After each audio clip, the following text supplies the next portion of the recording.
Good evening பிள்ளைகள், வணக்கம்.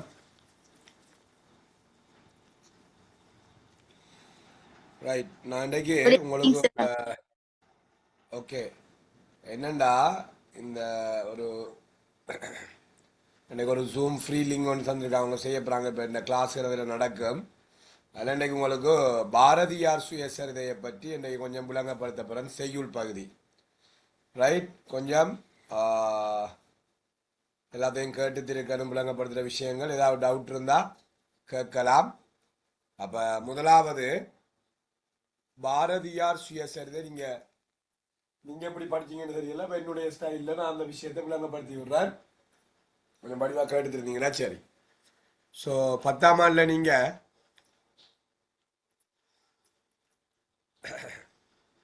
10ஆம் ஆண்டில் நீங்கள் படிச்சிருப்பீங்கன்னு நினைக்கிறேன். பாரதியார் சுயசரிதை என்ன, பாரதியார் சுயசரிதை படிச்சிருப்பீங்க. பாப்பம். முதலாவது பாரதியார் சுயசரிதையில் முதலாவது விஷயம் பார்த்தீங்கன்னு சொன்னால், ஒரு மொத்தம் எத்தனை பாட்டு இருக்கு பாரதியார் சுயசரிதையில்? பாரதியார் சுயசரிதையில் மொத்தம் எத்தனை பாட்டு இருக்குது? ரைட், நாலு.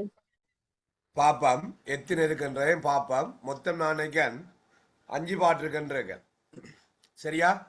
அந்த 5 விஷயங்களும் என்னென்ன விஷயத்தை பற்றி பேசுது, இதை எப்படி படிக்கணும், இந்த கேள்விக்கு எப்படி விடாளிக்கிறது என்ற விஷயங்கள் எல்லாமே இதில் போகும்.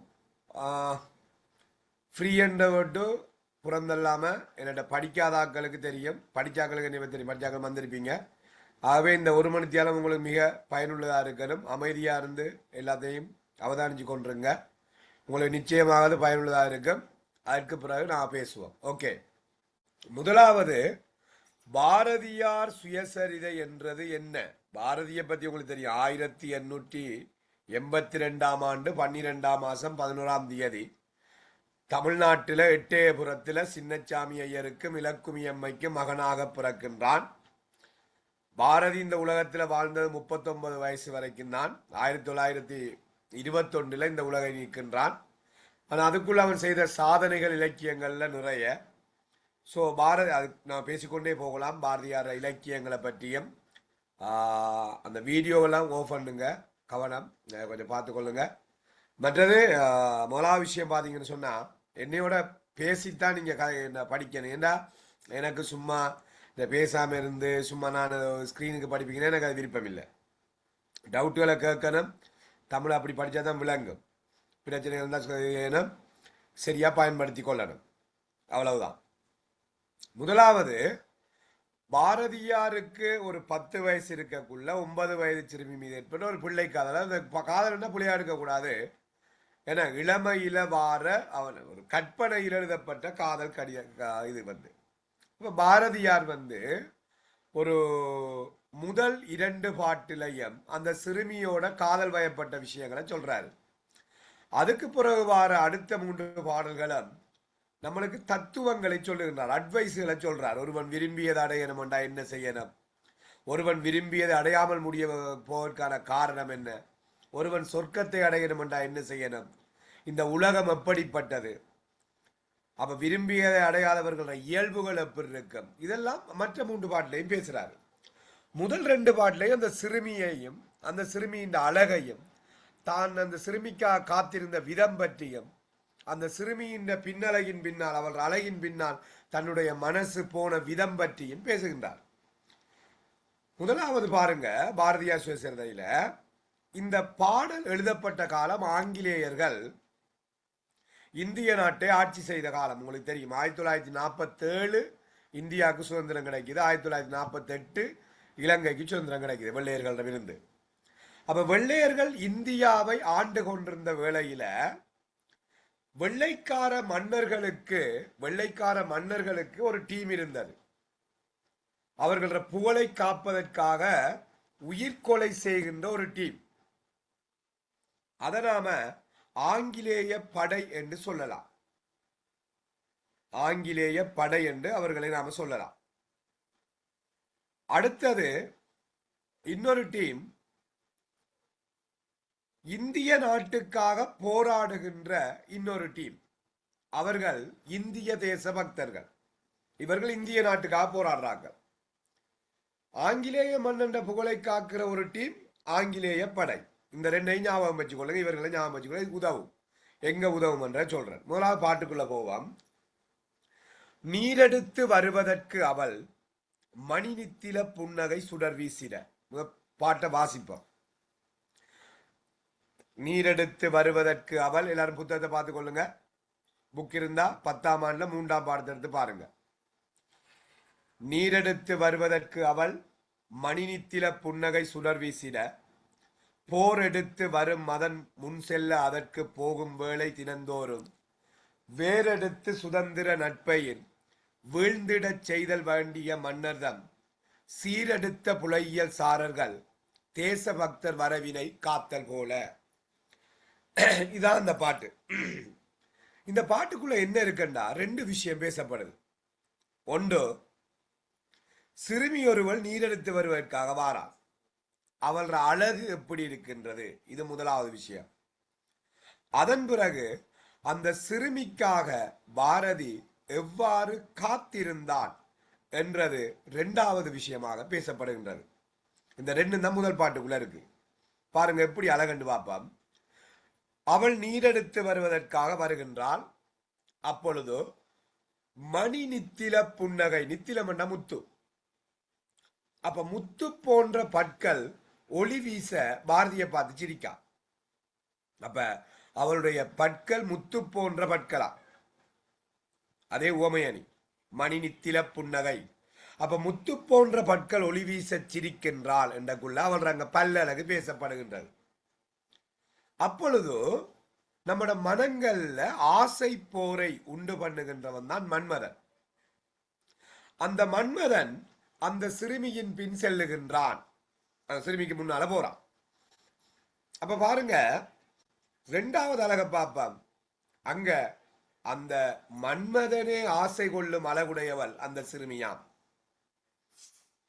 அப்ப நீரெடுத்து வருவதற்காக அவள் வருகின்றாள். அப்பொழுது முத்து போன்ற பற்கள் ஒளி வீச சிரிக்கின்றாள். அப்பொழுது மனதிலே ஆசை போரை உண்டு பண்ணுகின்ற மன்மதன் அப்படியே அவளுக்கு பின்னால அந்த சிறுமிக்கு முன்னால செல்கின்றான். அப்ப இதுக்குள்ள நாம் என்னத்தை பார்க்கலாம்டா, சிறுமியினுடைய அழகு, முத்து போன்ற பற்களை உடையவள், மன்மதனே ஆசை கொள்ளும் அழகுடையவள், இது அவள் அழகு. அதுக்கு பிறகு பாரதி அவளுக்காக காத்திருக்கான்.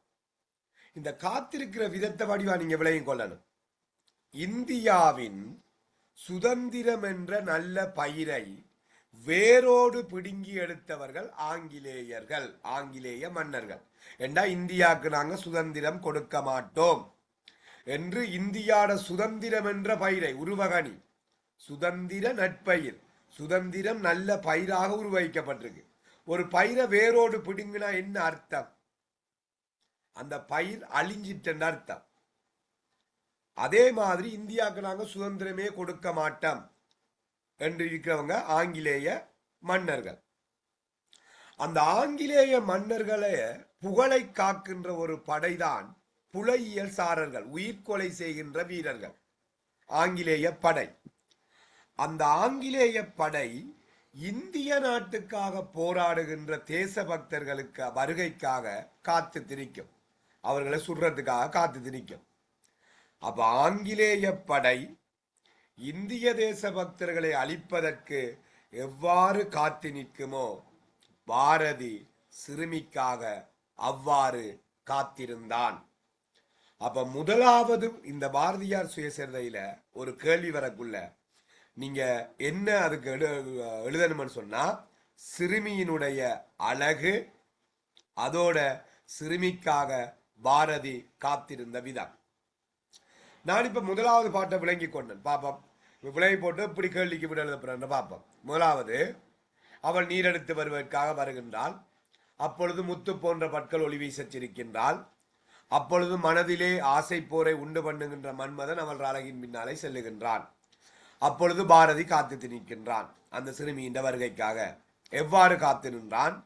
இந்தியாவின் சுதந்திரம் என்ற நல்ல பயிரை வேரோடு பிடுங்கி எடுத்த ஆங்கிலேய மன்னர்களின் புகழையும் ஆட்சியையும் காப்பாற்றுகின்ற உயிர்கொலை செய்கின்ற ஆங்கிலேய படை இந்திய தேச பக்தர்களை அழிப்பதற்கு எவ்வாறு காத்து நிற்குமோ அவ்வாறு பாரதி சிறுமிக்காக காத்திருந்தான்.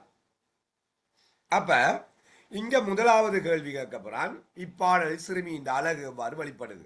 அப்ப நாம் எழுதலாம், இப்பாடலில் சிறுமியின் அழகு பின்வருமாறு வெளிப்படுகின்றது. அந்த வகையில் மணிநித்தில புன்னகை ஒளி வீசச் சிரிக்கின்றார் என்பதனூடாக அவளது பல்லழகு காட்டப்படுகின்றது. அதாவது முத்து போன்ற பற்களை உடையவர் சிறுமி என்றது காட்டப்படுகின்றது. இது ஒன்று. இரண்டாவது, மன்மதனே ஆசை கொள்ளும் அழகுடையவர் சிறுமி என்பதும் அவருடைய அழகை எடுத்து காட்டுகின்றது என்று இந்த ரெண்டையும் எழுதலாம். அடுத்தது, இந்த சிறுமியின் வருகைக்காக பாரதி எவ்வாறு காத்திருந்தான் என்ற விஷயம் எப்படி பேசப்படுகின்றது என்று சொன்னா வடிவவிலையும் கொள்ளுங்க.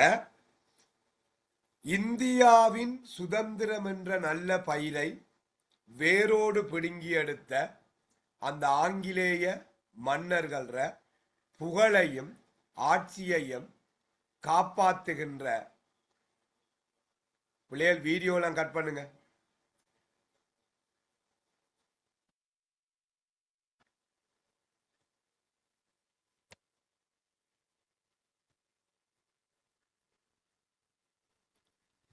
ரைட்.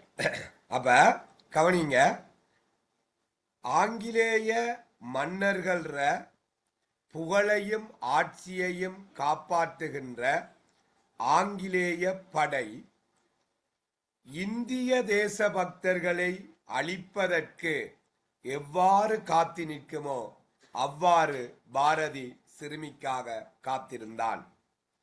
இதுல வார உவமையை பார்த்தீங்கன்னு சொன்னா, எது உவமானம் என்று சொன்னா, உவமானம் உயிர்கொலை செய்யும் ஆங்கிலேய படை இந்திய தேச பக்தர்களின் வருகைக்காக காத்திருப்பது உவமானம். எது உவமேயம்ண்டா, பாரதி சிறுமிக்காக காத்திருப்பது உவமேயம், பொதுத்தன்மை, காத்திருத்தல். இந்த ரெண்டு. அதோட இன்னொரு உவமை இருக்குது, மணிநித்தில புன்னகை, முத்து போன்ற பற்கள். உவமானம் முத்து, உவமேயம் பல், பொதுத்தன்மை பிரகாசம். இது விளங்கிட்டா? முதலாவது பாட்டு விளங்கிட்டா? நான் முதலாவது பாட்டுல இந்த டவுட்டும் இருக்கா நினைக்க. கிளியரா?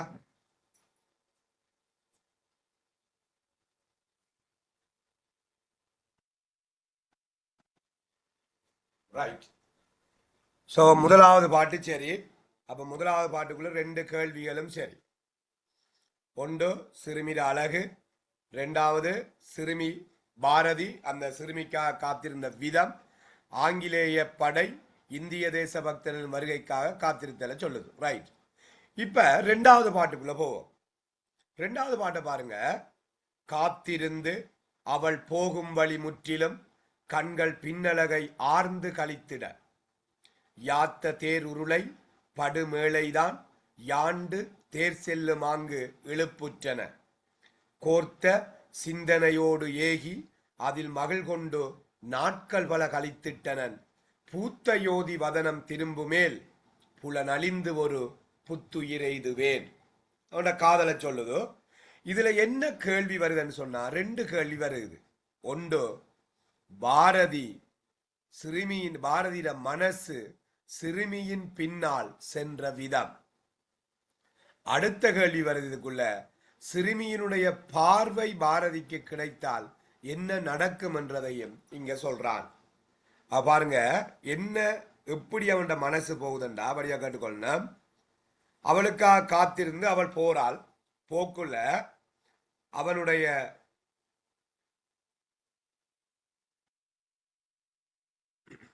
அவருடைய மனசு எப்படி அவளோட பின்னலகின் பின்னால் போகுது என்றதை வடிவா சொல்றான். பாருங்க, ஒரு தேர் சக்கரத்தை எடுப்போம்.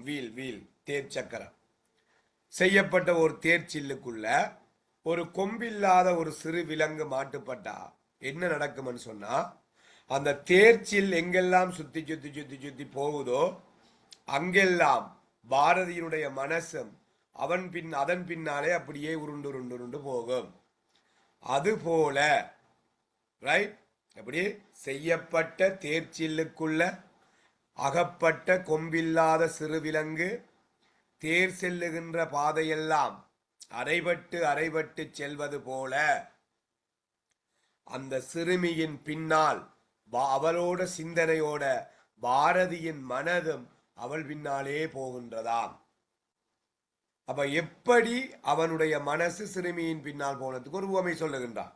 உவமானம் செய்யப்பட்ட தேர்ச்சில்லுக்குள்ள பட்ட கொம்பில்லாத சிறுவிலங்கு தேர் போற பாதையெல்லாம் அரைபட்டு செல்லுதல் உவமானம். உவமேயம் பாரதியின் மனது அந்த சிறுமி போற பாதையெல்லாம் அவளோட சிந்தனையோடு செல்லுதல் உவமேயம். அப்ப இதுல என்ன பொதுத்தன்மை என்றால் அரைபட்டு செல்லுதல், அதை பின்தொடர்ந்து செல்லுதல். உடனே அடுத்தல சொல்றான் பாருங்க, பூத்த யோதி வதனம் திரும்புமேல் புலன் அழிந்து ஒரு புத்துயிரை இதுவேன். அதாவது பூத்த யோதி வதனம், அவள் அந்த சுடர் பூத்தது போன்ற அந்த வதனம் முகம், அந்த ஒளிமயமான முகத்தின் பார்வை என்ன பார்த்தா போதுண்டாப்பா, நான் ஐம்புலன்களும் ரைட் கவனிங்க என்னையா. அப்ப ரெண்டாவது பூத்த யோதி வதனம் என்றா அவர் அந்த ஒளிமயமான முகம், அந்த பார்வை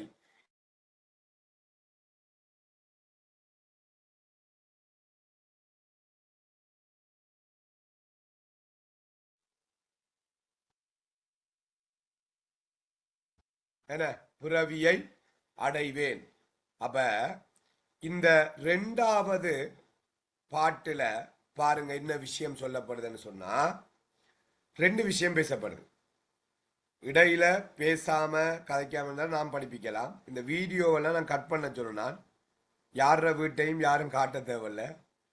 உங்களோட எல்லாத்தையும் வீடியோ கட் பண்ணி போட்டு பேசாம கேட்டு திருங்க. Okay right. படிக்கணும், விளையாட்டுல 2 மாசம் தான் இருக்கு. ரைட்.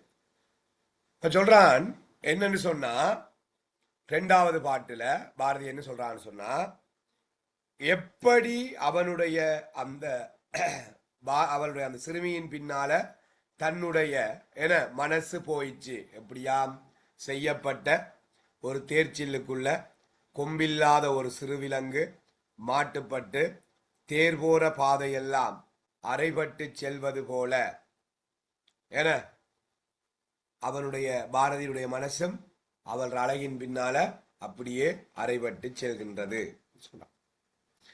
அதுக்கு பிறகு சொன்னான், அவள் என்ன பார்த்தா போதும் ஐம்புலன்களும் அழிய பெற்று புதியதொரு பிறவியை நான் அடைவேன். அப்ப இந்த 2 கேள்வியும் இதுக்குள்ள வருகின்றது. இதான் பிள்ளைகள் பாரதியார் சுயசரிதையில முதல் 2 பாடலும். ஒரு கஷ்டமும் இல்லை செய்யுள். நீங்க செய்யுள கஷ்டமா பார்க்க வேண்டிய அவசியமே இல்லை. முதல் அந்த செய்யுள்ற பொருளை விளங்கி கொள்றது, அந்த பொருளுக்கு ஏற்ற மாதிரி கேள்வி விடைகளை பார்க்கறது நீங்க. அப்ப 2வது பாட்டில் என்ன சொல்லப்படுகின்றது, பாரதிய மனசு சிறுமியின் பின்னால சென்ற விதம் ஒரு உவமை சொல்லப்படுகின்றது. அவளுடைய பார்வை தன் மீது பட்டா தனக்கு என்ன நடக்கும் என்ற விஷயமும் சொல்லப்படுகின்றது. இதுக்கு பிறகு பாத்தீங்கன்னு சொன்னா 3வது பாடல், அது அவ்வளவு தத்துவம். என்ன தத்துவம் அட்வைஸ் சொல்றான். என்ன 3வது பாட்டு பாருங்க, புலன்களோடு கரணமும் ஆவியும் போந்து நின்ற விருப்புடன் மானுடன் நலன்கள் ஏதும் விரும்புவான், அங்கவை நன்னுறப் பெறல் திண்ணம் தாமன இலங்கு நூலுனர் ஞானியர் கூறுவர், ஞானும் மற்றது மெய்யென தேர்ந்துள்ளேன் விலங்கியற்க இல்லையெனில் யாமெல்லாம் விரும்பு மட்டில் விண்ணுறலாம். அதாவது 2 விஷயம் இங்க பேசுறான், படியவளையும் கொள்ளுங்க. ஒருவன் விரும்பியதை அடையணும் என்று சொன்னா என்ன செய்யணும்? ஒருவன் சொர்க்கத்தை அடையணும் என்று சொன்னா என்ன செய்யணும்? இந்த 2 விஷயம். ஒருவன் விரும்பியதை அடையணும் என்றா என்ன செய்யணும்? ஒருவன் சொர்க்கத்தை அடையணும் என்றா என்ன செய்யணும்? நீ விரும்பிய ஒன்றை அடையணும் என்று சொன்னா, ஹலோ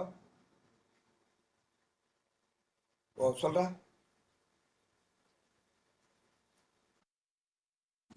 போகுதுடா, கொஞ்சம் நில்லுவார்.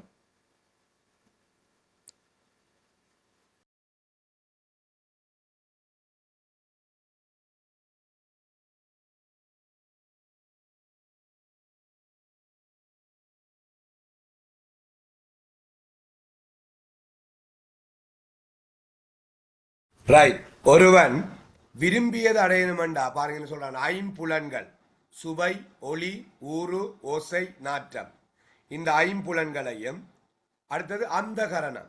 அந்தகரணம் என்றா மனம், சித்தம், புத்தி, அகங்காரம், இந்த அந்தகரணங்களையும் மூன்றாவது பரிசுத்த உயிர். இந்த மூன்றையும் ஒருவன் ஒன்றின் மீது வைத்து ஒன்றை விரும்பினால் அவன் விரும்பியதை விரும்பியவாறு அடையலாம். அப்ப ஒருவன் விரும்பியதை அடையணும் என்று சொன்னா மூன்று விஷயங்களை பற்றி பாரதி சொல்றான்.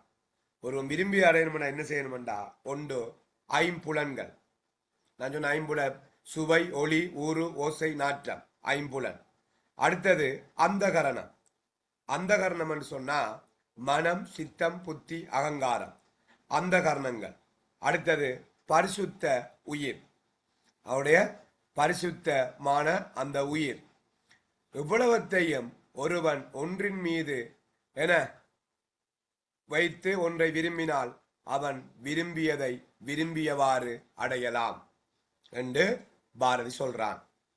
அப்போ ஒருவன் விரும்பியதை அடையணும் என்று சொன்னா என்ன செய்யணும் என்று சொன்னா ஐம்புலன்களையும் அந்த கரணத்தினையும் பரிசுத்த உயிரையும் ஒன்றின் மீது வைத்து விரும்பினால் விரும்பியதை விரும்பியவாறு அடையலாம். இப்ப நீ படிப்பு தான் உண்ட நோக்கம் வேண்டா, உண்ட ஐம்புலனும் அந்த கரணமும் பரிசுத்த உயிரும் படிப்புல இருக்கணும். பக்கத்து வீட்டில் ஆறுலையும் இருந்தா சிக்கலா போயிடும். அப்ப ஒருவன் விரும்பியதை அடைவதற்கான வழி ஐம்புலன், அந்த கரணம், பரிசுத்த உயிர், இந்த மூன்றையும் ஒன்றின் மீது வைத்து நீ ஒன்றை விரும்பினால் விரும்பியதை விரும்பியவாறு அடையலாம். அடுத்தது சொல்றான், எப்ப ஒருவன் சொர்க்கத்தை அடையலாம்? எப்ப ஒருவன் சொர்க்கத்தை அடையலாம் சொன்னா வழியா கேளுங்க. ஆடு போல எல்லா பொருள்களையும் ஆசைப்படுகின்ற புத்தி எப்ப உனக்கிட்ட இல்லையோ அப்பொழுது நீ சொர்க்கத்தை அடையலாம். அப்ப முதல் ரெண்டு பாடலும் பாரதியினுடைய காதல் சார்ந்த விடயத்தை பேசியது. மூன்றாவது பாடல் பாரதி சொல்ற அறிவுரைகள், புத்திமதிகளை நம்மளுக்கு சொல்லுது. முதலாவது பாடல் சொல்ற பாருங்க, அவள் நீரெடுத்து வருவதற்காக வாராள் என முத்து போன்ற பற்கள் ஒளி வீச சிரிக்கின்றாள். அப்பொழுது மனதில ஆசை போரை உண்டு பண்ணுகின்ற மன்மதன் அப்படி அவளுக்கு பின்னால செல்லுகின்றார். அப்பொழுது பாரதி காத்து திணிக்கான். அதாவது இந்திய நாட்டின் சுதந்திரம் என்ற பயிரை வேரோடு பிடுங்கி எடுத்த அந்த ஆங்கிலேய மன்னர்களின் புகழையும் ஆட்சியையும் காப்பாற்றுகின்ற அந்த ஆங்கிலேய படை இந்திய தேச பக்தர்களை அழிப்பதற்கு எவ்வாறு காத்து நிற்குமோ பாரதி அவ்வாறு சிறுமிக்காக காத்து நிற்கான். இது முதலாவது. இரண்டாவது, அவன் காத்திருந்து அவள் போறாள். போற வழியெல்லாம் அவனது கண்கள் அவளோட பின்னலையின் பின்னால் அவளோட சிந்தனையோடு போகின்றது. எப்படி என்று சொன்னா அதுக்கு ஒரு உவமை சொல்றான். செய்யப்பட்ட ஒரு தேர்ச்சில்லுக்குள்ள கொம்பில்லாத சிறுவிலங்கு மாட்டுப்பட்டு தேர் போற பாதையெல்லாம் அரைபட்டு செல்வது போல அந்த சிறுமியின் பின்னலையின் பின்னால் இவனது மனசும் போகுது என்று சொல்றான்.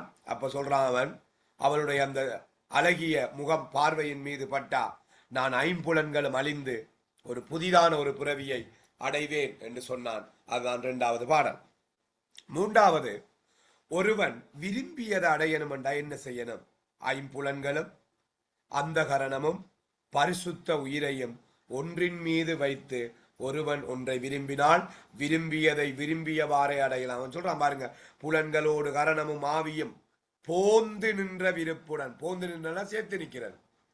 மானுடன் நலன்கள் ஏதும் விரும்புவான். மானுடன் மனிதன், நலன்கள் என்ற நன்மைகள், நன்மைகள் எதையும் விரும்பினான்டா அங்கவை நன்னுறப்பெறல் திண்ணம் தாமன. திண்ணம் என்றா உறுதி, நன்னுறப்பெறல் என்றா விரும்பியவாறை பெறுவது உறுதி என்று இலங்கு நூலுணர் ஞானியர் கூறுவர்.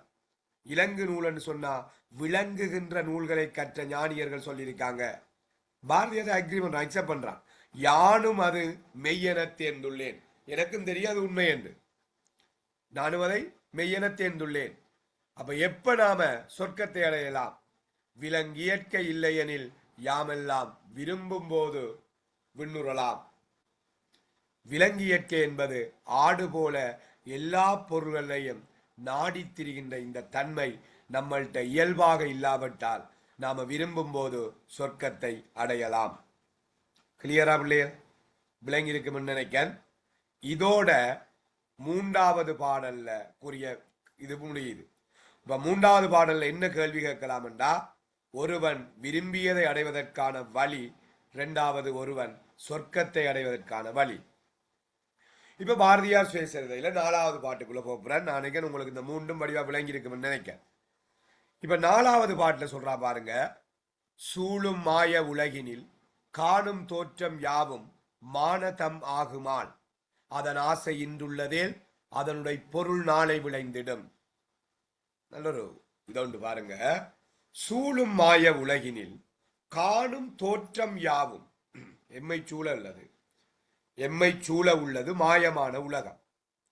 இந்த மாயமான உலகத்துல நாம ஏதாவது ஒரு காட்சியை பார்த்தோம்னு சொன்னா அந்த காட்சி ஆழ் மனதுல ஆசையாக இருந்தால், மானதமாகும் என்றால் மனம் விரும்பி ஆசையாக இருந்தால் அதனுடைய பொருள் நாளை விளைந்திடும்.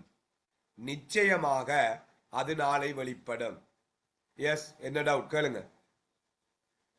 மூன்றாவது பாட்டு, அப்ப ஒருவன் விரும்பியதை அடையணும் என்று சொன்னா என்ன செய்யணும்? ஒருவன் சொர்க்கத்தை அடையணும் என்று சொன்னா என்ன செய்யணும்?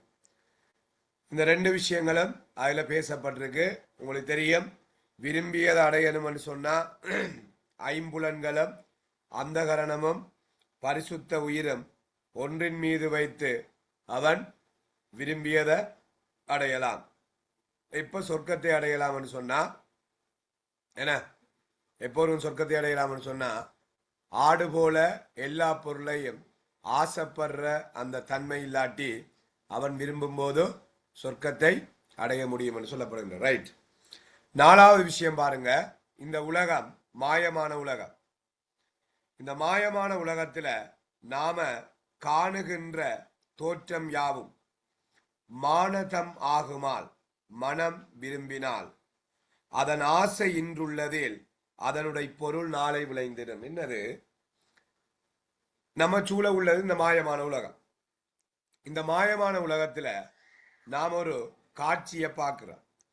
அந்த காட்சியை பார்த்தோம்னு சொன்னா அது நம்மளுக்கு ஆசையாக நம் அடிமனசில் இருக்கும்னு சொன்னா அது நிச்சயமாக நாளை வெளிப்படும். இப்ப சிம்பிளா பார்ப்போம். உள்ளுவதெல்லாம் உயர்வுள்ளன்னு சொல்லுவாங்க. எண்ணம் போல் வாழ்க்கை. நாம எண்ணத்தை நினைக்கிறோமோ அதுதான் நாளை நீ அப்படிதான் வரப்போறா. ரைட்? நாம் என்னத்தை நினைக்கிறோமோ அதுதான் நாளைக்கு வெளிப்படும். அப்ப பாருங்க என்ன சொல்ல வாரான்னு சொன்னா பாரதி, நாம ஒரு காட்சியை பார்த்தோம்னா அது ஆசையாக நம் மனசில் இருக்கும்னு சொன்னா நிச்சயம் அது நாளை வெளிப்படும். நான் ஒரு வைத்தியரை பார்க்க நான் வைத்தியராகணும்னு சொன்னா அதன்படி நான் ஹார்ட் ஒர்க் பண்ணி அதன்படி படிச்சு வந்தேன்னா நிச்சயமாக நாளை நான் அது வைத்தியராகுவன். ஏண்டா முதல் உள்ளத்தில் அந்த ஆசை இருக்கணும், அதற்கேற்ற மாதிரி நீ எஃபர்ட் போடணும். போட்டேன்னு சொன்னா நிச்சயமாக நீ அந்த இடத்தை அடைவாய் என்றதுதான் இங்க சொல்லப்படுற விஷயம். அப்ப சூழும் மாய உலகினில் காணும் தோற்றம் யாவும் மானதம் ஆகுமால் அதன் ஆசை இன்று உள்ளதில் அதனுடைய பொருள் நிச்சயமாக நாளை விளைந்திடும். ரைட்? இரண்டாவது உடற்சோர்வினர். ரைட்? உடற்சோர்வினர் அதில் பாருங்க சொல்றாரு, உடற்சோர்வினர், தாழ்வு மனப்பான்மையினர், தன்னை வீழ்த்துகின்ற இடையூரை பார்த்து அஞ்சுவோர்கள், ஆடு போல எல்லா பொருளையும் ஆசைப்படுறவங்க, இவங்க 4 பேரும் தான், இந்த 4 காரணம்தான் ஒருவன் விரும்பியதை அடைய முடியாமல் போவதற்கான காரணம். உடற்சோர்வு இருந்தா விரும்பியதை அடையலாது, தாழ்வு மனப்பான்மை இருந்தா விரும்பியதை அடையலாது, ஆடு போல எல்லா பொருளையும் ஆசைப்பட்டா விரும்பியதை அடையாது. ரைட்? அதே மாதிரி தன்னை வீழ்த்துகின்ற இடையூரை பார்த்து அச்சப்படுறது, உடற்சோர்வு, தாழ்வு மனப்பான்மை, எல்லா பொருளையும் ஆசைப்படுற இந்த 4 புத்தியும் ஒருவன் விரும்பியதை அடைய முடியாமல் போவதற்கான காரணங்களாக இருக்கின்றது என்று பாரதி சொல்றான். அப்ப முதலாவது பாடல் சிறுமியில அழகு, அந்த சிறுமிக்காக பாரதி காத்திருந்த விதம். இரண்டாவது பாடல் பாரதி அந்த பாரதியினுடைய அந்த சிறுமியினுடைய பின்னலையின் பின்னால பாரதியிட மனசு சென்ற விதம். அப்ப அந்த அவருடைய பார்வை கிடைத்தால் பாரதிக்கு என்ன நடக்கும் என்றது இரண்டாவது சொன்னான். மூன்றாவது ஒருவன் விரும்பியதை அடையணும் என்று சொன்னா என்ன செய்யணும், ஒருவன் சொர்க்கத்தை அடையணும் என்று சொன்னா என்ன செய்யணும், மூன்றாவது. நாலாவது ஒருவன் இந்த உலகம் எப்படிப்பட்டது, இந்த உலகத்தில் ஒருவன் விரும்பியதை அடைய முடியாமல் போவதற்கான காரணங்கள் என்னென்ன சொன்னான். ரைட். இப்ப கடைசா சொல்றான், இந்த நான் அஞ்சாவது விஷயத்தை பாத்தீங்கன்னு சொன்னா, இந்த விரும்பியதை அடைய முடியாதவர்கள இயல்புகள் எப்படி எப்படி இருக்கும். இந்த இயல்புகள் எப்படி இருக்கும்? ஒன்று, விதியை நோவார்கள், தலை விதியை எப்பொழுது நொந்து கொள்வார்கள். எல்லாம் விதி என்று பழிய போடுறது, விதி மீது பழியை போடுவது. தம் நண்பர்களை தூற்றுவார்கள், எந்த நேரமும் தமது நண்பர்களை தூற்றிக் கொண்டிருப்பார்கள். விதியை நோவர், தம் நண்பரை தூற்றுவர், வெகுளி பொங்கி பகைவர்களை நிந்திப்பார்கள். நிந்திக்கிறண்டா அவமதிக்கிறது பகைவர்களை. சதி வேலைகளை செய்வாங்க, பொய் சாத்திரம் பேசுவாங்க, பொய்யான சாத்திரங்களை பேசிக்கொண்டிருக்கிறது. அப்ப விதியை நோவர், தம் நண்பரை தூற்றுவர், வெகுளி பொங்கி பகைவரை நிந்திப்பர். வெகுளி என்ற கோபம், கோபம் கொண்டு பகைவர்களை அவமானம் செய்வார்கள். சதி வேலைகளை செய்வாங்க, பொய் சாத்திரம் புரட்டுவாங்க, பொய்யான சாத்திரங்களை பேசிக் கொண்டிருக்கிறார். அடுத்த இன்னொரு முக்கியமான விஷயம், தன்னை இழிவான புத்தியால கடவுள் இல்லை என்று வாதிடுவார்கள். கடவுள் இல்லை என்று வாதிடுவார்கள். அது மட்டுமில்ல, என கண்ணில்லாத நிலையான ஆசைதான் முத்தியை தரும் என்று ஆராய மாட்டார்கள். முத்தி என்றா கதி, கதி என்றா முத்தி என்று சொல்லுவோம். ஞாபகம் இருக்கும், லட்சியம் சமநோக்கிலம் வரும். பதி இழந்தனம், பாலனை இழந்தனம், படைத்த நிதி இழந்தனம், இனி எமக்கு உள்ளதென நினைக்கும் கதி இலக்கினம் கட்டுரை இலக்கினோம் என்றான். கதி என்பது இங்க என்னத்தை குறிக்குதுன்னு சொன்னா முத்தியை குறிக்குது. அப்ப நிலையான விருப்பம்தான் முத்தியை தரும் என்று ஆராய மாட்டார்கள், கண்ணில்லாதவர்கள் போல திகைத்து திரிவார்கள். ஆகவே இங்க பாத்தீங்கன்னு சொன்னா பாரதியார் சுயசரிதையில ரைட், இந்த கடைசி பாட்டு என்ன சொல்லுதுன்னு சொன்னா, விரும்பியதை அடையாதவர்கள் இயல்புகள். இதுலயும் ஒரு உவமை இருக்குது, கண்ணில்லாதவர்கள் போல திகைத்து திரிவார்கள். அப்ப இங்க உவமானம் கண்ணில்லாதவர்கள் போல திகைத்து திரிதல், உவமேயம் விரும்பியதை அடையாதவர்கள் செயற்பாடு, பொதுத்தன்மை, எதுவும் அறியாத தன்மையா திரிவாங்க. அப்ப இங்க பாத்தீங்கன்னு சொன்னா இந்த பாரதியார் சுயசரிதையில முதல் ரெண்டும் தான் காதல் சார்ந்த விஷயங்களை பேசுது. அடுத்த 3 பாடலும் எதை பற்றி பேசுதுண்டா தத்துவம். ஒருவன் விரும்பியதை அடையணும்டா என்ன செய்யணும், ஒருவன் சொர்க்கத்தை அடையணும்டா என்ன செய்யணும், விரும்பியதை அடைய முடியாதவர்கள் அடைய முடியாமல் போவதற்கான காரணம் என்ன, அந்த விரும்பியதை அடையாதவர்கள் எப்படி நடந்து கொள்வார்கள், விதியை நோவார்கள், நண்பர்களை தூற்றுவார்கள், வெகுளி பொங்கி பகைவர்களை அவமானம் செய்வார்கள், சதி வேலைகளை செய்வாங்க, பொய்யான சாத்திரங்களை பேசுவாங்க, சாதகங்களை புரட்டுவாங்க, நிலையான ஆசையை முத்தியை தரும் என்று ஆராய மாட்டாங்க, தன்னை பொய்யான புத்தியால கடவுள் இல்லை என்று வாதிடுவாங்க, கண்ணில்லாதவர்கள் போல திகைத்து திரிவார்கள். இதோட பாரதியார் சுயசரிதை நிறைவேறுகின்றது. இந்த முறை எக்ஸாம்ல இதுவும் வரலாம், இல்லை இது முன்னுக்கு ஒரு பாட்டிலையும் வரலாம். எப்படியோ உங்களுக்கு பாரதியார் சுயசரிதை உங்களுக்கு நிச்சயமாக ஒரு நன்மை தரும் என்பதில் எந்த வித இதுவும் இல்லை. ஆகவே இன்று நான் உங்களுக்கு இந்த எவ்வளவு பகுதியை சொல்லி தந்திருக்கிறேன். அப்போ ஏவிஐ இன்ஸ்டிடியூட் செய்து சனி ஞாயிறு என்ற பேப்பர் கிளாஸ் போகும். அதோட இருந்தால் கண்டக்ட் என்ற நம்பர் இருக்கும் உங்கள்கிட்ட, அதோட இந்த மற்ற கிளாஸுகளும் போகும். பிள்ளைகள் அவ்வளவுதான், தொடர்ந்து பார்ப்போம். இனி என்ன செய்யணும்னு நான் அப்புறம் அவங்களோட கலைக்கும். ஓகே, இன்றைக்கு என்ன மாணவர்களும் கலந்து கொண்டீங்க, எல்லாருக்கும் நன்றி. உங்களுக்கு இது அவ்வளோ விளங்கியிருக்கும் நினைக்கிறேன். தொடர்ந்து இந்த ஏவிஏ இன்ஸ்டிடியூட்டையும் கதையுங்க. அந்த தம்பியாக நம்பர் இருக்கும் உங்களோட, மற்றவர்களுக்கு 2 நம்பர் இருக்கும் நினைக்கிறேன். எல்லாட்டையும் கதைங்க. சந்திப்போம் இன்னொரு கிளாஸில். ஓகே, நன்றி. ஏதாவது டவுட்ஸ் இருக்கா உங்கள்கிட்ட? இல்லை சார். ஓகே, ஸோ படியுங்க. எக்ஸாம் நெருங்கிட்டு தொடர்ந்து பார்ப்போம் நம்மளோட வலிமையான கிளாஸுகளில். ஓகே பிள்ளைகள், சந்திப்போம். நன்றி. Thank you and bye sir. Thank you, sir. Thank you, sir.